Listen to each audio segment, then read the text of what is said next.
Hello friend, आप सभी का स्वागत है अभिजीत स्टडी पॉइंट चैनल में। आज की इस वीडियो में सीटेट सितंबर 2026 एग्जाम के लिए बाल विकास और शिक्षा शास्त्र की क्लास करने वाले हैं। तो वीडियो को शुरू से लेकर अंत तक देखिएगा। चैनल पर नए चैनल को सब्सक्राइब कर लीजिएगा। पीडीएफ के लिए Abhijeet study point Telegram channel को ज्वाइन कर लीजिएगा। आज की क्लास में हम सीडीपी के 30 प्रश्न करने वाले हैं और अगर इन 30 प्रश्नों में से आपके 20 प्लस प्रश्न बिल्कुल सही होते हैं तो आप सीटेट एग्जाम को काफ़ी अच्छे स्कोर से पास कर सकते हैं। तो आज की क्लास से कितने प्रश्न बिल्कुल सही हुए कमेंट जरूर करिएगा।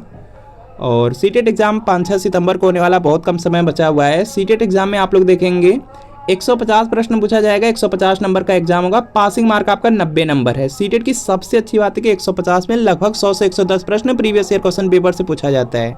चाहे कोई सब्जेक्ट हो, सीडीपी या सीडीपी में 30 प्रश्न आता है, 20 से 22 प्रीवियस ईयर पेपर से।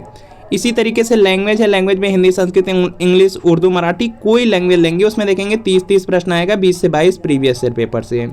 इसी तरीके से आपका यहाँ पे सोशल साइंस है, मैथ साइंस है, ईवीएस है, उसमें 60 प्रश्न आता है, 40 से 42 प्रीवियस ईयर पेपर से लगभग रिपीट हो जाता है हर बार। तो सीटेट सितंबर 2026 के लिए प्रीवियस ईयर पेपर ले सकते हैं। या सोशल साइंस का क्लास 6 to 8 का पेपर सेकंड है।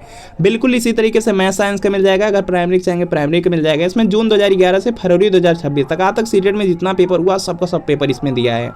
आंसर की के साथ एक्सप्लेनेशन, सॉल्यूशन, व्याख्या सब कुछ है। सारे सब्जेक्ट हैं, CDP, social science, Hindi, Sanskrit, English, math science, EVS.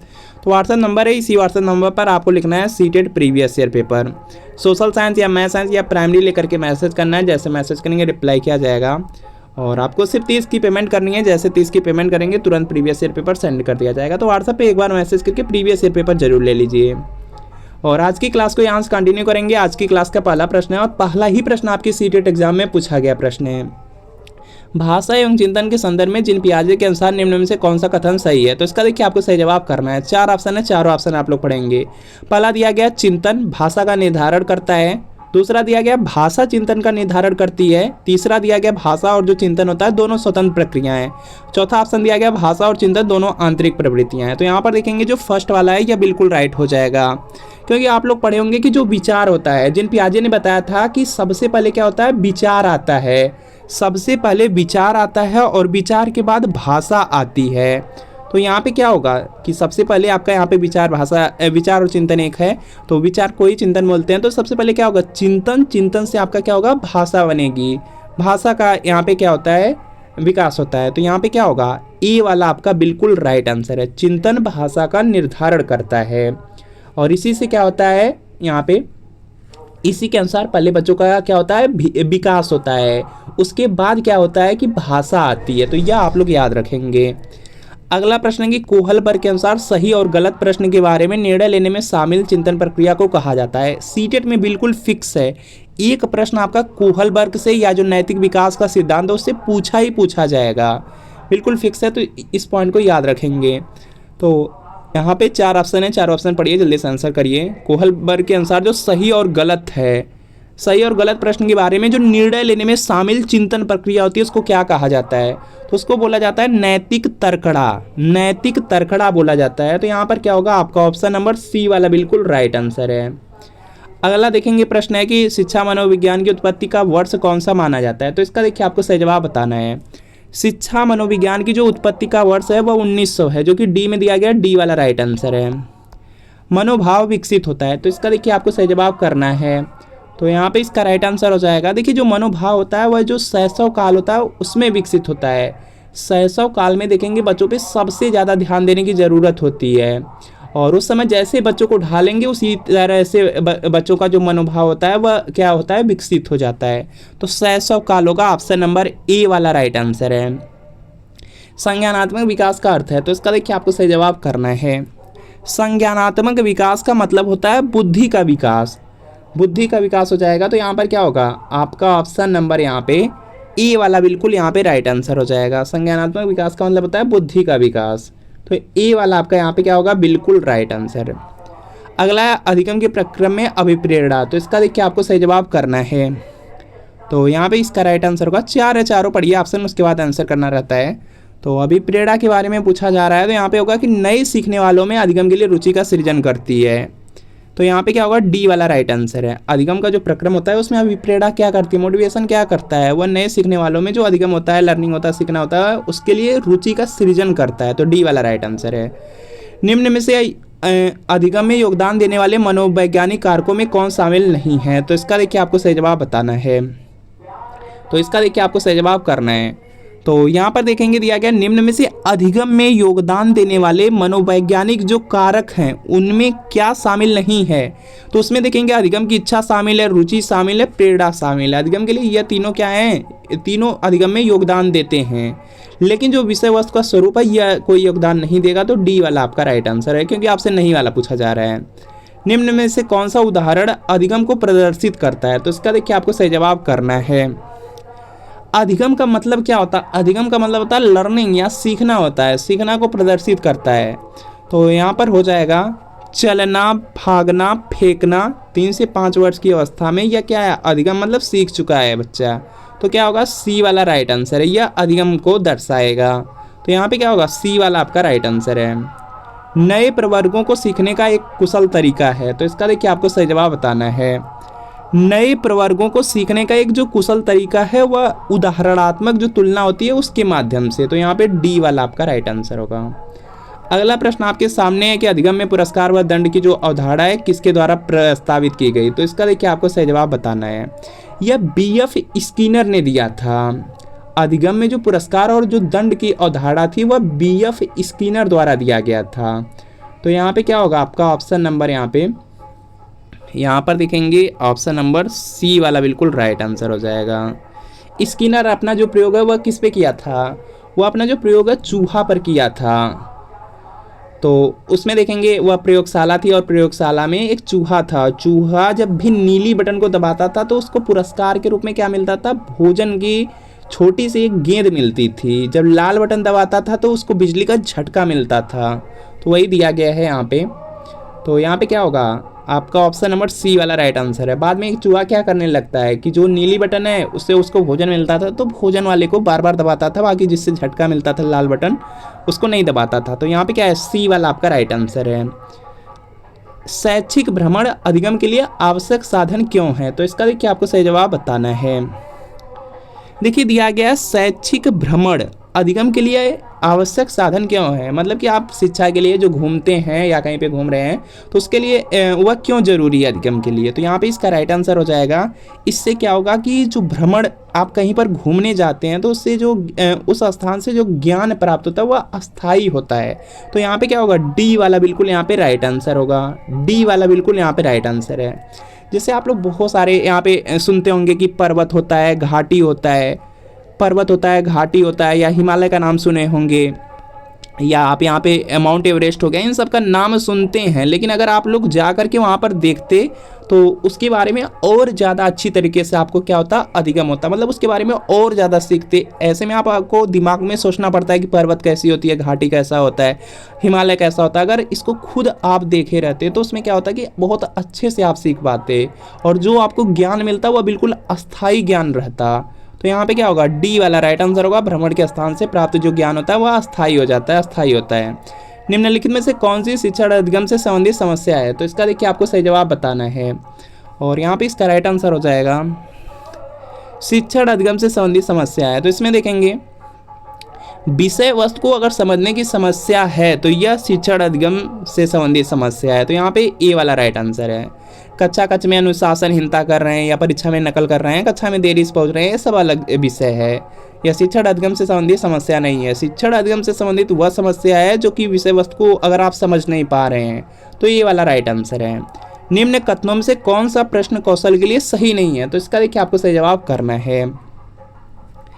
देखिए प्रश्न पूछने में उत्साहवर्धक तरीकों का प्रयोग करना चाहिए, तो बिल्कुल सही है। प्रश्न पूछने में जो उत्साहवर्धक तरीके हैं उसका बिल्कुल प्रयोग करना चाहिए। प्रश्नों को प्रोत्साहन देना चाहिए, तो यह भी सही है। हाँ अथवा न उत्तर वाले प्रश्नों की संख्या बढ़ाना यह गलत तरीका है, यह सही नहीं है। प्रश्न कौशल के लिए यह सही नहीं है। सुनने में संवेदनशीलता विकसित करना यह भी सही है। तो यहाँ पे आपसे क्या पूछा जा रहा है, प्रश्न कौशल के लिए सही नहीं है। तो यहाँ पे सी वाला सही नहीं है, यही उत्तर होगा। जो गलत है वही पूछा गया था, तो सी वाला राइट आंसर है। इसके बाद देखेंगे नेक्स्ट प्रश्न आपका है यहाँ पे सीखने की प्रक्रिया में शिक्षक की भूमिका होनी चाहिए। तो इसका देखिए आपको सही जवाब बताना है।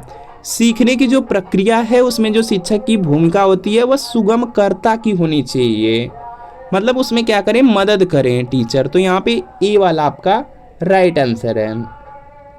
इसके बाद देखेंगे नेक्स्ट प्रश्न आपका दिया गया है, कभी कभी बच्चे माता पिता दोनों से अलग होते हैं, ऐसा किसके नियम के कारण होता है। तो इसका देखिए आपको सही जवाब करना है। कभी कभी जो बच्चे होते हैं, देखेंगे जो माता पिता होते हैं दोनों से अलग हो जाते हैं, तो यह विविधता का नियम होता है जिसके कारण होता है। तो यहाँ पे क्या होगा, बी वाला आपका राइट आंसर हो जाएगा। वंशानुक्रम का जो विविधता का नियम है उसके अनुसार जो बच्चे होते हैं वह पूरी तरह से अपने माता पिता के ही समान नहीं होते हैं, उनमें अंतर आ जाता है। तो यहाँ पे क्या होगा, आपका ऑप्शन नंबर बी वाला राइट आंसर है। शिक्षा में समावेशन को बढ़ावा देने की दिशा में निम्न में से कौन सा बाधक है। तो इसका देखिए आपको सही जवाब बताना है। तो इसमें देखेंगे बाधक पूछा गया है, लेकिन जो हेल्प करता है शिक्षा में जो समावेशन है उसमें जो हेल्प करता है उसमें समता का सिद्धांत हो गया, सहानुभूति की संस्कृति हो गया, मध्यवर्तन की प्रतिक्रिया, ये सब क्या करते हैं, हेल्प करते हैं। लेकिन बाधक पूछा गया है तो अगम्य इमारतें होगा। सी वाला आपका यहाँ पे क्या होगा, बिल्कुल राइट आंसर हो जाएगा। इसके बाद देखेंगे नेक्स्ट प्रश्न है कि अधिगम में यहाँ पे खाली स्थान ने प्रभाव का नियम दिया था। तो अधिगम हो गया, या जो आपका यहाँ पर जिसको आप लोग बोलते हैं सीखने का नियम, अधिगम का नियम दे या सीखने का नियम दे। तो इसमें देखेंगे जो 3 प्रमुख नियम था वह थार्नडाइक के द्वारा दिया गया था। जो थार्नडाइक थे इन्होंने यहाँ पे सीखने या जो अधिगम है उसके 3 प्रमुख नियम दिए थे। 3 प्रमुख नियम में पहला था तत्परता का नियम, दूसरा था यहाँ पे प्रभाव का नियम, और तीसरा था अभ्यास का नियम। और इसमें से देखेंगे आपको प्रभाव वाला दिया गया था और उसी के बारे में पूछा गया था। तो ये जो प्रभाव का नियम है यह थार्नडाइक के द्वारा दिया गया है। अगला है, यदि किसी बच्चे की मानसिक आयु 5 वर्ष है और कालानुक्रमिक आयु 4 वर्ष है तो बच्चे की बुद्धि लब्धि क्या होगी। तो बुद्धि लब्धि का फार्मूला सभी लोग जानते हैं। बुद्धि लब्धि का जो फार्मूला होता है वह होता है आपका यहाँ पे मानसिक आयु बटे आपका यहाँ पे, इसको पूरा लिख लीजिएगा यहाँ पे बटे में आपका होता है यहाँ पे वास्तविक आयु, और इसके बाद यहाँ पे देखेंगे गुणे में क्या होता है, 100 होता है, यहाँ पे 100 रहता है, यहाँ पर देखेंगे 100 रहता है। तो यहाँ पर देखेंगे अगर यहाँ पे वास्तविक आयु के स्थान पे बहुत बार देखेंगे आप लोग शारीरिक आयु भी लिखा रहता है या तो कालानुक्रमिक आयु भी लिखा रहता है। जैसे इस प्रश्न में कालानुक्रमिक आयु दिया गया है तो इसका मतलब सेम है। तो यहाँ पे मानसिक आयु कितना है, 5 है, बटे में यहाँ पे 4 लिखेंगे, गुणे 100 करेंगे, 4 से 100 को डिवाइड करेंगे, 25 का 4 में मल्टीप्लाई करते हैं तो 100 आ जाता है। तो यहाँ पे 25 आ जाएगा, 25 का 5 में गुणा कर दीजिएगा, 25 25 125 होता है, जो कि यहाँ पे 125 आ रहा है। 125 देखेंगे किस ऑप्शन में है, 125 ऑप्शन नंबर ए में है, तो ए वाला आपका राइट आंसर हो जाएगा। तो इस तरह से कर लेना है आपको।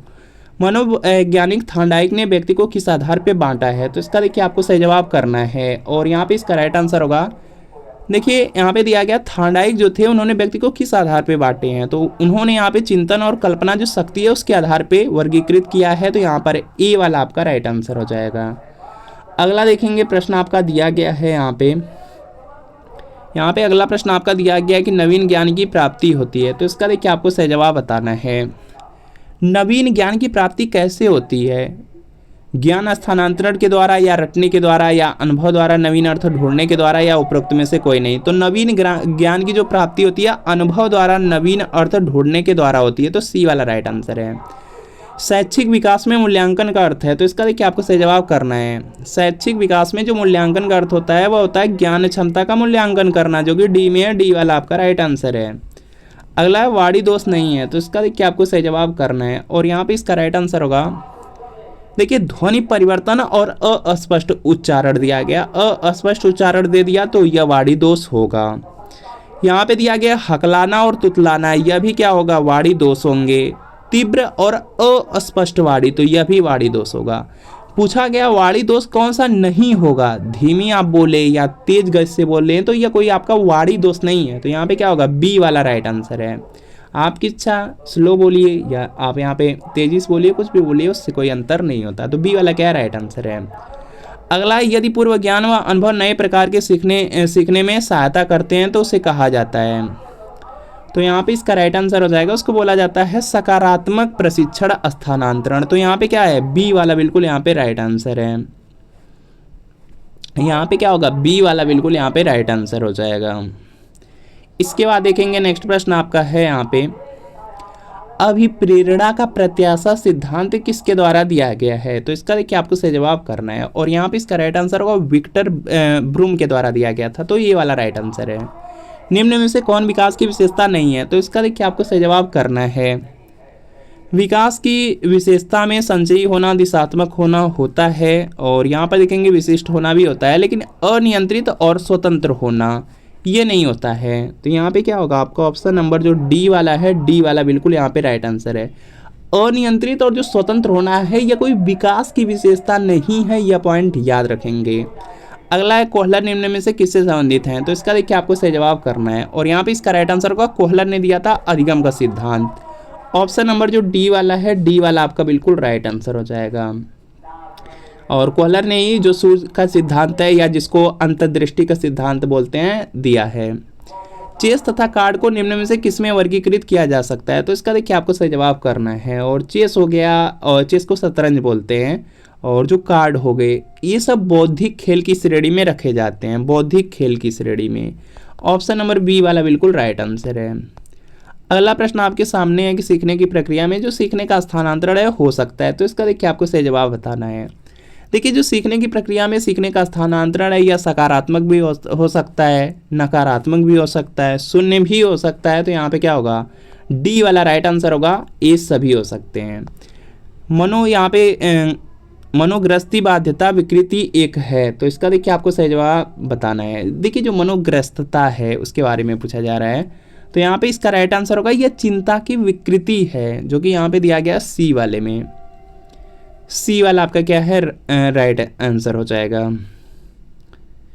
इसके बाद देखेंगे नेक्स्ट आपका दिया गया है कि शिक्षण विधि का चयन करते समय निम्न में से किसको ध्यान में रखने की आवश्यकता नहीं है? तो यहाँ पे इसका राइट आंसर होगा, देखिए, शिक्षण विधि का चयन करते समय आपको जो विद्यार्थी के मानसिक स्तर है उसका ध्यान रखना होगा, व्यक्तिगत भेद का ध्यान रखना है, विषय की जो विशिष्ट प्रकृति है उसका ध्यान रखना होगा, लेकिन अभिभावक की पृष्ठभूमि क्या है उसका कोई ज़रूरत नहीं है उसको जानने की। तो यहाँ पे क्या है, सी वाला आपका राइट आंसर है। तो फ्रेंड, आपको बताना है कि इन 30 प्रश्नों में कितने प्रश्न बिल्कुल सही हुए, कमेंट जरूर करिए।